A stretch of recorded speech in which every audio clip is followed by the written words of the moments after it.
Captain William Hawkins किस जहाज से भारत पहुंचा? Option A Hector, option B Dragon, option C square, option D इनमें से कोई नहीं। Correct answer explanation. 1600 ईस्वी में विलियम हॉकिंस नाम का एक अंग्रेज नाविक हेक्टर नामक जहाज द्वारा सूरत पहुंचा। किस मुगल बादशाह ने 6 फरवरी 1613 को एक फरमान जारी कर अंग्रेजों को सूरत में एक स्थायी कोठी खोलने की अनुमति दी? Option A Akbar, option B Jahangir, option C Shahjahan, option D Aurangzeb. Correct answer explanation. Jahangir ने 6 फरवरी 1613 को एक फरमान जारी कर अंग्रेजों को सूरत में एक स्थायी कोठी खोलने की अनुमति दी। कौन इंग्लैंड के सम्राट जेम्स एल का राजदूत बनकर 1615 में मुगल बादशाह जहांगीर के दरबार में अजमेर पहुंचा? Option A Ralph Fitch, option B William Hawkins, option C Sir Thomas Roe, option D इनमें से कोई नहीं। Correct answer explanation. Thomas Roe अथवा थॉमस रो बादशाह जहांगीर के शासनकाल में 1616 में भारत आया था। इंग्लैंड के राजा से आज्ञा लेकर उसने कुछ लोगों को एकत्र कर ईस्ट इंडिया कंपनी की स्थापना की थी। थॉमस रो ने अजमेर के किले में जहांगीर से मुलाकात की थी। 1661 में पुर्तगाल के राजा ने अपनी बहन कैथरीन बेंगाजा की शादी इंग्लैंड के राजा चार्ल्स II से की। इस उपलक्ष्य में उसने कौन सा भारतीय द्वीप चार्ल्स II को दहेज के रूप में दे दिया? Option A Surat, option B Bombay, option C Khambhat, option D Bharuch. Correct answer explanation. 1661 में पुर्तगाल के राजा ने अपनी बहन कैथरीन बेंगाजा की शादी इंग्लैंड के राजा चार्ल्स II से की।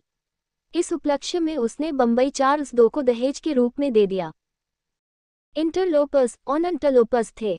ऑप्शन ए अनधिकृत व्यापारियों के रूप में सामुद्रिक लुटे, ऑप्शन बी अधिकृत व्यापारी, option C British East India company के कर्मचारी, ऑप्शन डी इनमें से कोई नहीं। Correct answer explanation. इंटरलोपर्स वे थे जो अनधिकृत व्यापारियों के रूप में सामुद्रिक लूट करते थे। ये व्यापारी आमतौर पर किसी विशेष व्यापार क्षेत्र में बिना अनुमति के प्रवेश करते थे और अक्सर व्यापारिक नियमों और अनुबंधों का उल्लंघन करते थे। 1632 में गोलकुंडा के किस सुल्तान ने अंग्रेजों के नाम सुनहला फरमान जारी कर 500 पगोडा वार्षिक कर के एवज में उन्हें गोलकुंडा राज्य के बंदरगाहों में स्वतंत्रता पूर्वक व्यापार करने की अनुमति दी? Option A Abdullah Qutb Shah, option B Quli Qutb Shah, option C Ali Adil Shah, option D इनमें से कोई नहीं। Correct answer explanation. 1632 में गोलकुंडा के सुल्तान अब्दुल्ला कुतुब शाह ने अंग्रेजों के नाम सुनहला फरमान जारी कर 500 पगोडा वार्षिक कर के एवज में उन्हें गोलकुंडा राज्य के बंदरगाहों में स्वतंत्रता पूर्वक व्यापार करने की अनुमति दी। 1639 में अंग्रेज फ्रांसिस डे ने कहा के शासक से मद्रास को पट्टे पर लिया और वहां एक किलाबंद कोठी बनवाई? ऑप्शन ए चंद्रगिरी के राजा से, ऑप्शन बी कालीकट के राजा से, ऑप्शन सी बीजापुर के सुल्तान से, ऑप्शन डी गोलकुंडा के सुल्तान से। Correct answer explanation. 1639 में फ्रांसीसी डे नामक अंग्रेज को चंद्रगिरी के राजा से मद्रास पट्टे पर प्राप्त हो गया। यहीं पर अंग्रेजों ने फोर्ट सेंट जॉर्ज नामक किले की स्थापना की। 1641 में कोरोमंडल तट पर फोर्ट सेंट जॉर्ज कंपनी का मुख्यालय अर्थक कंपनी का पहला प्रेसिडेंसी बन गया। 1658 तक बंगाल, बिहार, उड़ीसा और कोरोमंडल की समस्त अंग्रेज फैक्ट्रियां फोर्ट सेंट जॉर्ज के अधीन आ गई। अंग्रेजों ने पूर्वी भारत में पहली बार उड़ीसा में महानदी के मुहाने डेल्टा पर हरिहरपुर, बालासोर एवं पीपली में फैक्ट्रियां कब स्थापित की? ऑप्शन ए 1633 में, ऑप्शन बी 1651 में, ऑप्शन सी 1608 में, ऑप्शन डी 1613 में। Correct answer explanation. अंग्रेजों ने पूर्वी भारत में पहली बार उड़ीसा में महानदी के मुहाने डेल्टा पर हरिहरपुर, बालासोर एवं पीपली में फैक्ट्रियां 1633 में स्थापित की। शाहजहां के पुत्र एवं बंगाल के तत्कालीन सूबेदार शाह शुजा से ब्रिटिश कंपनी को निशान शाहजादों द्वारा जारी आदेश पत्र कब प्राप्त हुआ जिसमें कंपनी को 3000 रू शून्य वार्षिक कर के बदले व्यापार का विशेषाधिकार मिला? ऑप्शन ए 1651 में, ऑप्शन बी 1688 में, ऑप्शन सी 1661 में, ऑप्शन डी, इनमें से कोई नहीं। Correct answer. एक्सप्लेनेशन। शाहजहां के पुत्र एवं बंगाल के तत्कालीन सूबेदार शाह शुजा से ब्रिटिश कंपनी को निशान शाहजादों द्वारा जारी आदेश पत्र 1651 में प्राप्त हुआ, जिसमें कंपनी को 3000 रू शून्य वार्षिक कर के बदले व्यापार का विशेषाधिकार मिला। किसने 1680 में एक फरमान जारी कर अंग्रेजों पर चुंगी की दर 2% से बढ़ाकर 3-1/2% कर दिया? Option A Shahjahan, option B Jahangir, option C Aurangzeb, option D इनमें से कोई नहीं। Correct answer. एक्सप्लेनेशन। औरंगजेब 1680 में एक फरमान जारी कर अंग्रेजों पर किस बादशाह के आदेश पर मुगल सेना ने 1686 में हुगली पर आक्रमण कर अंग्रेजों को निकाल बाहर किया? Option A Aurangzeb, option B Shahjahan, option C Jahangir, option D इनमें से कोई नहीं। Correct answer. एक्सप्लेनेशन। औरंगजेब के आदेश पर मुगल सेना ने 1686 में हुगली पर आक्रमण कर अंग्रेजों को निकाल बाहर किया? किस मुगल बादशाह ने अंग्रेजों से 1.5 लाख रुपए मुआवजा के तौर पर वसूल किए? Option A Shahjahan, option B Jahangir, option C Aurangzeb, option D इनमें से कोई नहीं। Correct answer. एक्सप्लेनेशन। औरंगजेब ने अंग्रेजों से 1.5 लाख रुपए मुआवजा वसूल किया था। ये घटना 1686-1688 के बीच हुई, जब अंग्रेजों ने बंगाल में व्यापारिक अधिकारों को लेकर मुगल साम्राज्य के खिलाफ विद्रोह किया था। इस विद्रोह को चाइल्ड्स वॉर के नाम से जाना जाता है, जिसका नाम ईस्ट इंडिया कंपनी के गवर्नर सर जोशुआ चाइल्ड के नाम पर रखा गया था। अंग्रेजों को सुल्तानाती, कालिकता एवं गोविंदपुर नामक 3 गांवों की जमींदारी खरीदने की अनुमति देने वाला बंगाल का मुगल सूबेदार था? Option A Shah Shuja, option B Ibrahim Khan, option C Shaista Khan, option D Azimushshan. Correct answer. Explanation. अंग्रेजों को सुल्तानाती, कालिकता एवं गोविंदपुर नामक 3 गांवों की जमींदारी खरीदने की अनुमति देने वाला बंगाल का मुगल सूबेदार अजीमुशुशान था। अंग्रेजों ने सुल्तानाती, कालिकता एवं गोविंदपुर की जमींदारी कितने में खरीदी? ऑप्शन ए 1200 रू शून्य, ऑप्शन बी 12,000 रू शून्य में, ऑप्शन सी 1500 रू शून्य में, ऑप्शन डी 1800 रू शून्य में। Correct answer. एक्सप्लेनेशन। अंग्रेजों ने 1698 में सुल्तानाती, कालिकता जो अब कोलकाता है और गोविंदपुर की जमींदारी 1200 रुपये में खरीदी थी। ये सौदा ईस्ट इंडिया कंपनी और बंगाल के नवाब के बीच हुआ था। इस खरीद के बाद अंग्रेजों ने इन क्षेत्रों में अपने व्यापारिक केंद्र स्थापित किए और धीरे धीरे इन क्षेत्रों को एक प्रमुख व्यापारिक और प्रशासनिक केंद्र में बदल दिया। भारत में ब्रिटिश उपनिवेशवाद के दौरान नए शहरों का प्रादुर्भाव हुआ। कलकत्ता जो अब कोलकाता है, उन प्रथम शहरों में से एक था। निम्नलिखित में से कौन से गांवों से मिलकर कलकत्ता शहर बना था? Option A Midnapore, Chakgaon, Bardhaman, option B 24 Pargana, Kalikata, Thakurgaon, option C Sutanuti, Kalikata, Govindpur, option D Midnapore, Thakurgaon, Govindpur. Correct answer. Explanation. Bharat में ब्रिटिश उपनिवेशवाद के दौरान एक ब्रिटिश अधिकारी जॉब चॉर्नोक ने 1690 में 3 गांवों कोलकाता, सुल्तानती तथा गोविंदपुरी नामक जगह पर कलकत्ता की नींव रखी थी, जो आज कोलकाता के नाम से प्रसिद्ध है। 30 सितंबर 1716 को मुगल बादशाह फर्रुखसियर द्वारा ब्रिटिश कंपनी के नाम जारी फरमान के संबंध में क्या सही है? ऑप्शन ए इसके द्वारा कंपनी को केवल 3000 रू शून्य के वार्षिक खराज पर निःशुल्क व्यापार करने का अधिकार मिला। ऑप्शन बी इसके द्वारा कलकत्ता के आसपास के गांवों को किराए पर खरीदने की अनुमति मिली। ऑप्शन सी इसके द्वारा बंगाल के शाही मुद्रणालय में सिक्का ढालने की अनुमति मिली। ऑप्शन डी उपर्युक्त सभी। Correct answer. एक्सप्लेनेशन। 30 सितंबर 1716 को मुगल बादशाह फर्रुखसियर द्वारा ब्रिटिश कंपनी के नाम जारी फरमान, इसके द्वारा कंपनी को केवल 3000 रू शून्य के वार्षिक खराज पर निःशुल्क व्यापार करने का अधिकार मिला। इसके द्वारा कलकत्ता के आसपास के गांवों को किराए पर खरीदने की अनुमति मिली। इसके द्वारा बंगाल के शाही मुद्रणालय में सिक्का ढालने की अनुमति मिली। किसके द्वारा जारी फरमान को अंग्रेज और ने बंगाल में ब्रिटिश व्यापार का मैग्ना कार्टा बनाया? ऑप्शन ए शाह शुजा द्वारा जारी निशान, ऑप्शन बी फर्रुखसियर द्वारा जारी फरमान, ऑप्शन सी औरंगजेब द्वारा जारी फरमान, ऑप्शन डी इनमें से कोई नहीं। Correct answer. एक्सप्लेनेशन। प्रथम फरमान के तहत 3000 रु के वार्षिक भुगतान करने पर कंपनी को समस्त व्यापार में सीमा शुल्क से मुक्त कर दिया गया तथा कलकत्ता के 38 सीमावर्ती गांवों को खरीदने का भी अधिकार प्रदान किया। दूसरे फरमान के तहत बंबई में ढले सिक्कों को संपूर्ण साम्राज्य में लेन देन की अनुमति प्रदान की। तीसरे फरमान द्वारा 10,000 रु वार्षिक कर के बदले सूरत समस्त व्यापार को आयात निर्यात कर से मुक्त कर दिया। और ने लिखा है कि ये तीनों फरमान कंपनी का महाधिकार पत्र मैग्ना कार्टा कहलाते हैं। निम्नलिखित में से कौन अंग्रेज जहांगीर के समय में भारत नहीं आया था? Option A William Hawkins, option B sir Thomas Roe, option C पादरी Edward Terry, option D Ralph Fitch. Correct answer. Explanation. Ralph Fitch Fatehpur Sikri और आगरा पहुंचा। वह एक अंग्रेज व्यापारी था। उसने विभिन्न भागों का भ्रमण किया। विलियम हॉकिंस जहांगीर के दरबार में आने वाला पहला ब्रिटिश राजदूत था। जॉन मिल्डेनहाल ने सर्वप्रथम अकबर से गुजरात में व्यापार करने का फरमान प्राप्त किया था। सूची 1 को सूची 2 से सुमेलित कीजिए तथा सूचियों के नीचे दिए गए कूट से सही उत्तर का चयन कीजिए। सूची 1 अंग्रेज यात्री। A John Mildenhall, B William Hawkins, C John Surman. सूची 2 मुगल बादशाह।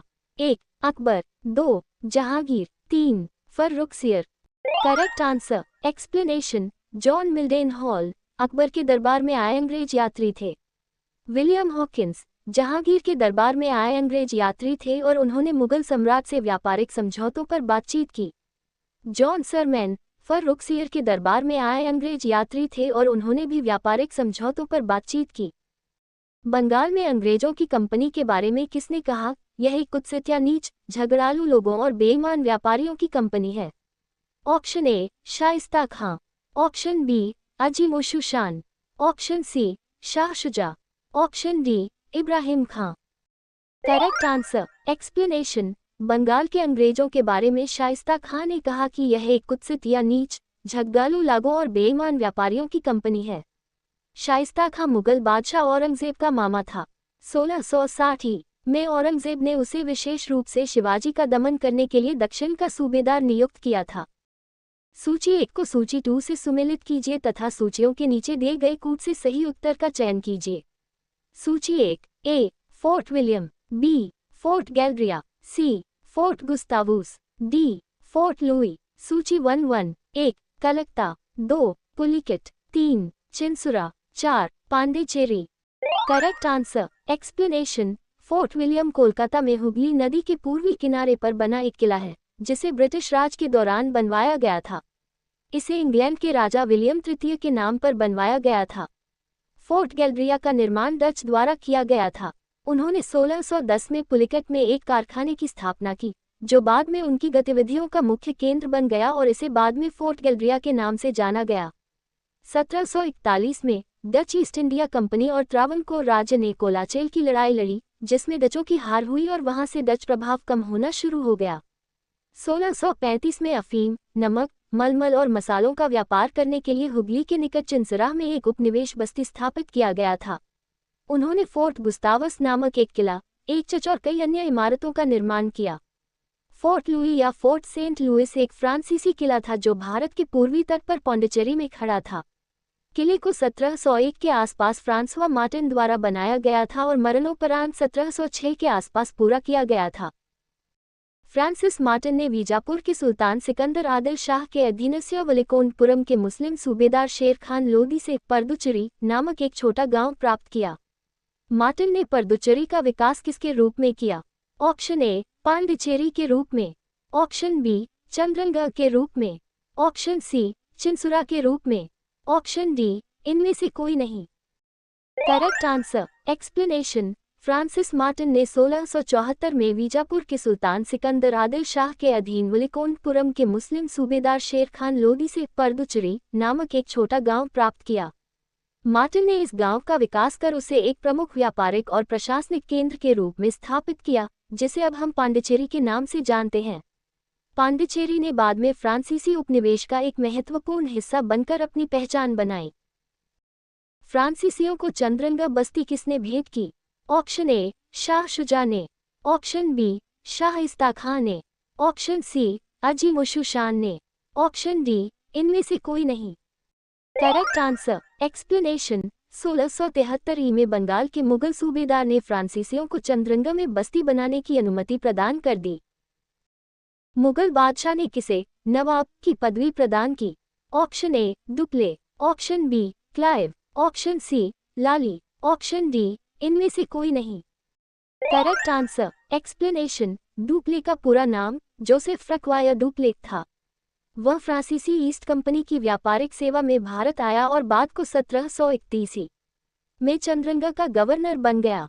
1741 में वह पांडिचेरी का गवर्नर जनरल बनाया गया और 1754 तक इस पद पर रहा, जहां से वह वापस बुला लिया गया। वह योद्धा न होते हुए भी एक कुशल राजनीतिज्ञ और राजनेता था। भारतीय इतिहास में हुए कर्नाटक युद्धों में डुप्ले ने महत्वपूर्ण भूमिका निभाई थी। इन युद्धों के माध्यम से डुप्ले ने अपनी एक अमिट छाप भारतीय इतिहास में छोड़ी है। डुप्ले के संबंध में क्या सही है? ऑप्शन ए वो पहला व्यक्ति था जिसने भारत में यूरोपीय साम्राज्य उपनिवेश की नींव रखी। ऑप्शन बी उसने पहली बार यूरोपीय सेना का भारतीय राजदरबार में भारतीय खर्च पर नियुक्त करवाया था। ऑप्शन सी उसने पहली बार वे हथकंडे प्रयोग किए जो भारत को जीतने के लिए अंग्रेजों के मार्गदर्शक बने। ऑप्शन डी उपर्युक्त सभी। करेक्ट आंसर एक्सप्लेनेशन डुप्ले का पूरा नाम जोसेफ फ्रक्वायर डुप्ले था। पांडिचेरी के गवर्नर जनरल बनने के पूर्व डुप्ले कहाँ का गवर्नर नियुक्त किया? Option A Chandernagore, option B Chinsura, option C Pulicat, option D इनमें से कोई नहीं। करेक्ट आंसर डुप्ले के बाद पांडिचेरी का गवर्नर जनरल कौन बना? Option A Godeheu, option B Francis Martin, option C Lally, option D इनमें से कोई नहीं। करेक्ट आंसर एक्सप्लेनेशन डुप्ले के बाद पांडिचेरी का गवर्नर जनरल गोडेहू बना। फ्रांसीसियों के पतन का कारण था? ऑप्शन ए अंग्रेजों की नौसैनिक श्रेष्ठता एवं भारत व भारत के बाहर अंग्रेजों से व्यापारिक प्रतिद्वंद्विता। ऑप्शन बी फ्रांसीसी सरकार के समर्थन का अभाव। ऑप्शन सी फ्रांसीसी कंपनी का दुर्बल संगठन।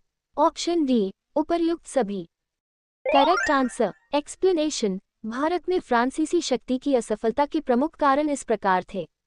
फ्रांसीसी सरकार का असहयोग, कंपनी का सामंती स्वरूप और अत्यधिक शाही नियंत्रण, इंग्लैंड की नौसैनिक सर्वोच्चता।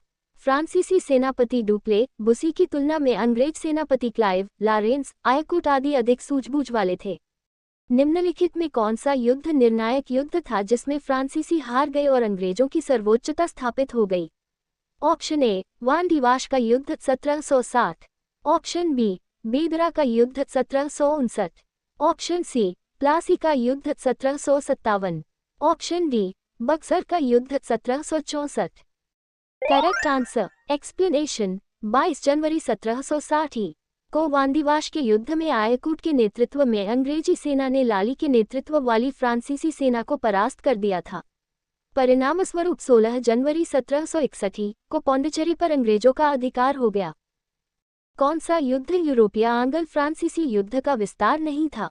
ऑप्शन ए प्रथम कर्नाटक युद्ध 1746-48, ऑप्शन बी द्वितीय कर्नाटक युद्ध 1749-54, ऑप्शन सी तृतीय कर्नाटक युद्ध 1758-63, ऑप्शन डी इनमें से कोई नहीं। करेक्ट आंसर एक्सप्लेनेशन ये युद्ध विशेष रूप से भारतीय उपमहाद्वीप में राजनीतिक प्रभाव और नियंत्रण के लिए लड़ा गया था और इसका सीधा संबंध यूरोपीय आंग्ल फ्रांसीसी युद्धों से नहीं था। प्रथम कर्नाटक युद्ध की समाप्ति किस संधि से हुई?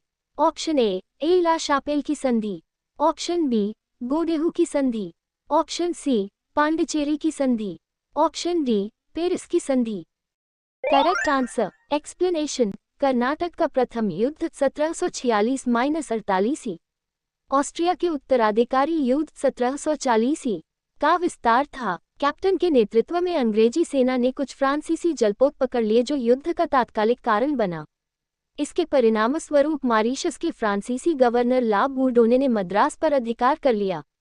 प्रथम कर्नाटक युद्ध कैप्टन पैराडाइज की फ्रांसीसी सेना तथा महफूज खां के नेतृत्व वाली नवाब की सेना के मध्य लड़ा गया। फ्रांसीसियों ने नवाब की सेना को सेंट थोमे नामक स्थान पर पराजित किया। इस युद्ध की समाप्ति यूरोप में एला शापेल की संधि 1748 के कारण हुई, क्योंकि इस संधि के कारण ऑस्ट्रिया का उत्तराधिकार का युद्ध भी समाप्त हो गया। इस संधि से अंग्रेजों को मद्रास पुनः वापस मिल गया।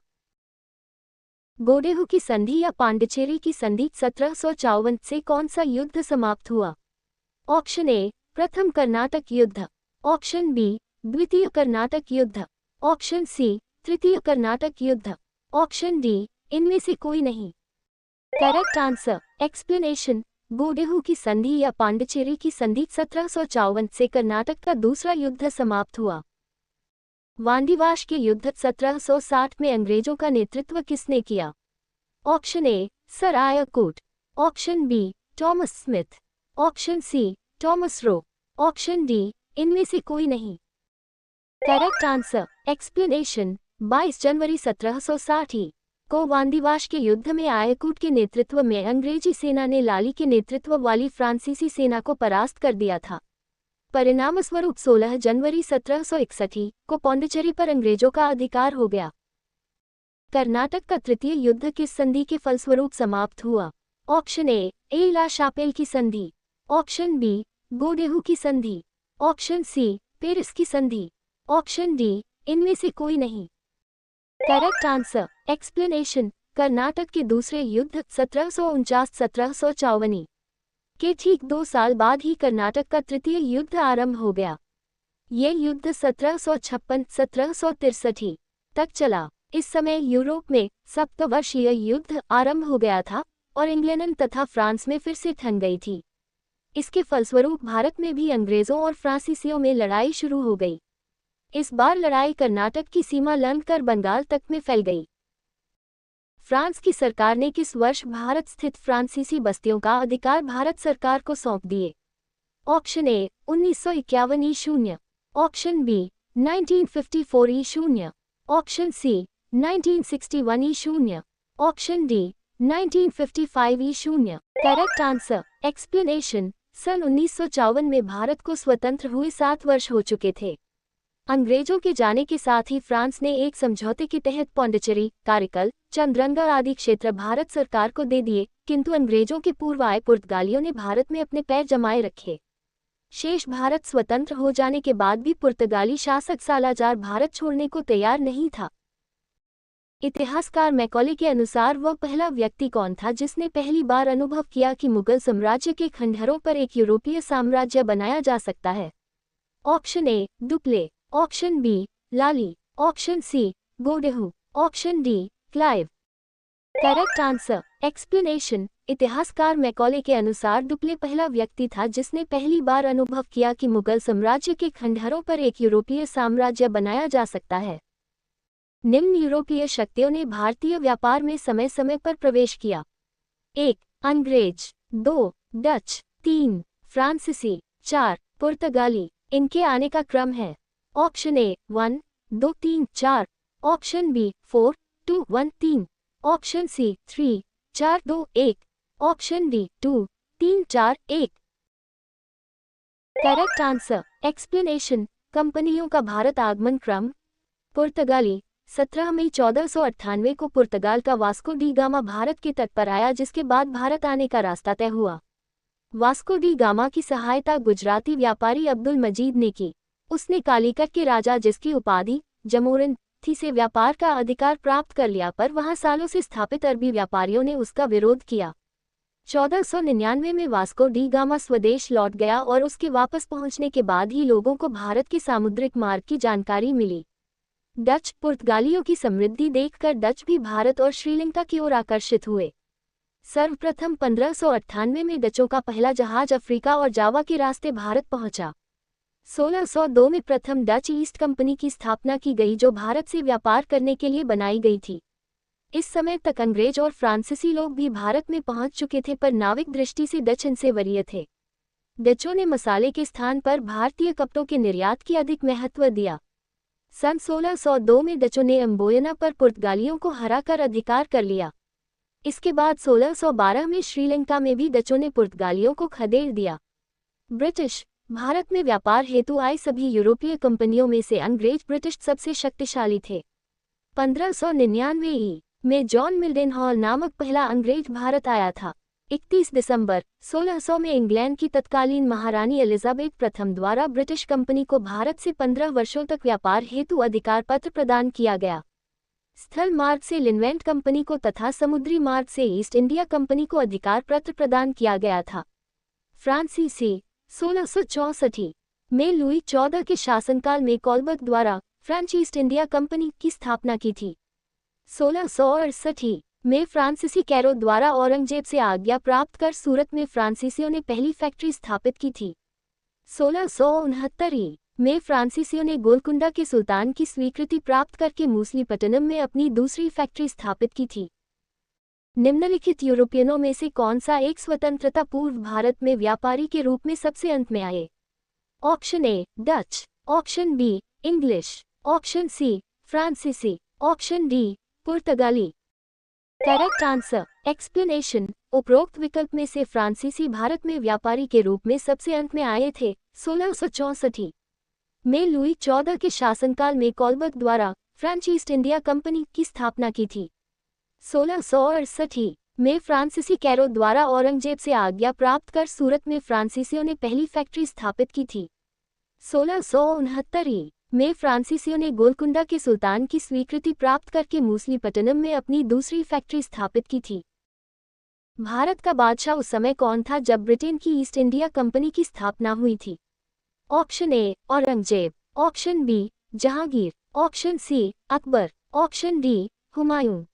Correct answer explanation. East India Company की स्थापना 31 दिसंबर 1600 को लंदन में जॉन वॉट्स और जॉर्ज हवाइट द्वारा की गई थी। कंपनी ने ब्रिटेन की महारानी एलिजाबेथ से रॉयल चार्टर हासिल कर भारत के साथ व्यापार करने का अधिकार प्राप्त कर लिया। इसकी स्थापना के समय भारत में मुगल शासक अकबर का शासनकाल था। अकबर का शासनकाल 1556 से 1605 के मध्य था। 17वीं सदी के दौरान दक्षिण भारत में यूरोपीय व्यापारिक कंपनियों की सफलता के लिए निम्नलिखित में से कौन से कारण थे? 1. दक्षिण में मुगल उतनी तादाद में नहीं थे जितनी उत्तर में। 2. विजयनगर राज्य 16वीं सदी के अंत में उखाड़ फेंका गया। 3. दक्षिण में अनेक छोटे और कमजोर राज्य थे। ऑप्शन ए 1, 2 और 3, ऑप्शन बी केवल 1 और 2, ऑप्शन सी केवल 2 और 3, ऑप्शन डी केवल 1।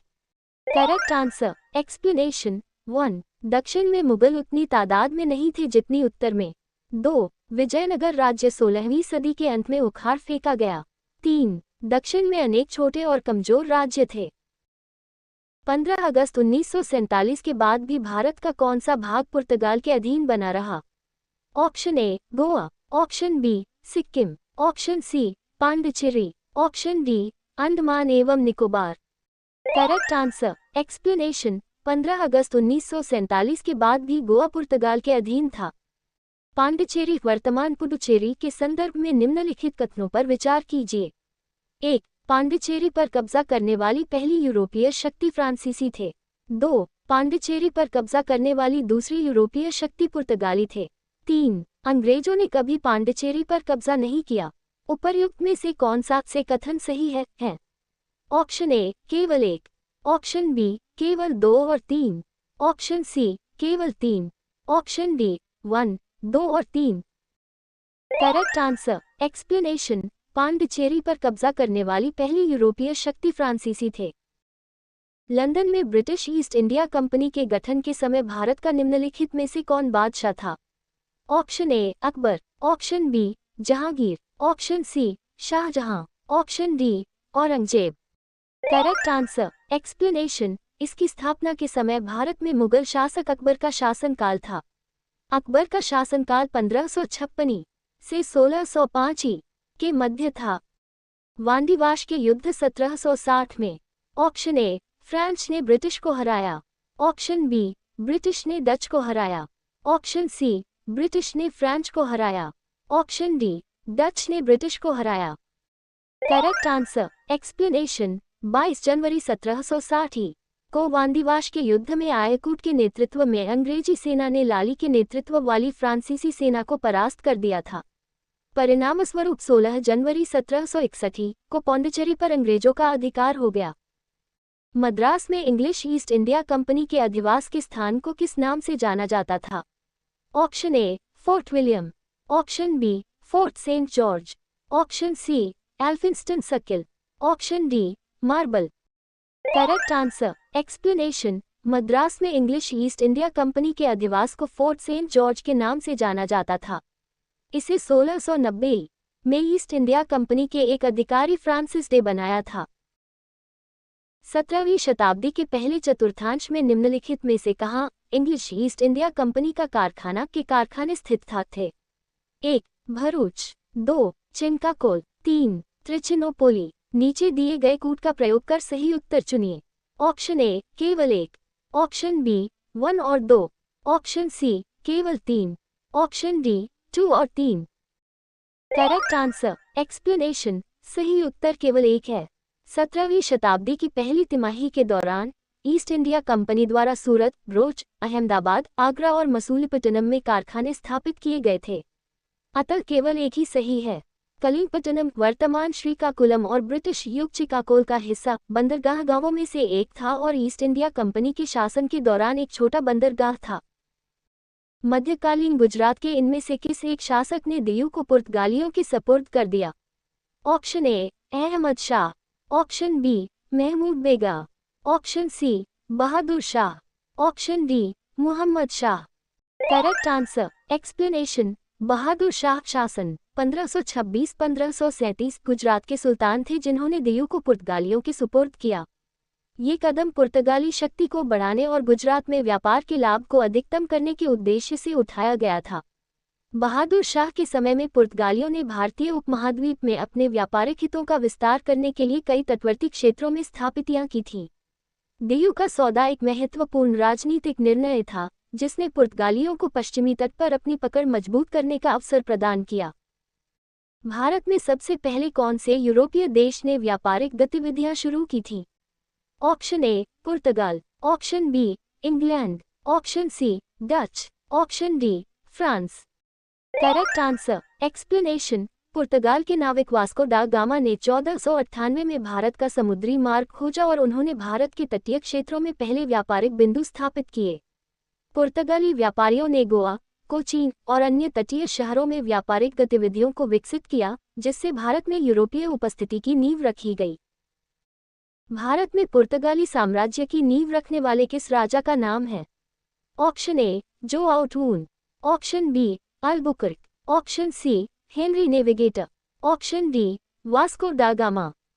Correct answer explanation. Albuquerque Afonso de Albuquerque ने 1510 में गोवा पर कब्जा किया और उसे पुर्तगाली साम्राज्य का मुख्यालय बनाया। उन्होंने भारतीय उपमहाद्वीप में पुर्तगाली साम्राज्य को मजबूत करने के लिए कई महत्वपूर्ण नीतियां बनाई और समुद्री व्यापार को विकसित किया। भारत में इंग्लैंड का पहला स्थायी व्यापारिक केंद्र कहाँ स्थापित किया गया था? Option A Calcutta, option B Madras, option C Surat, option D Bombay. Correct answer explanation. England ने 1608 में सूरत में अपना पहला स्थायी व्यापारिक केंद्र स्थापित किया। ये केंद्र भारतीय वस्त्रों, मसालों और अन्य सामग्रियों के व्यापार के लिए महत्वपूर्ण बन गया और इसके बाद इंग्लैंड ने भारत में अपनी उपस्थिति को बढ़ाने के लिए कई अन्य व्यापारिक केंद्र स्थापित किए।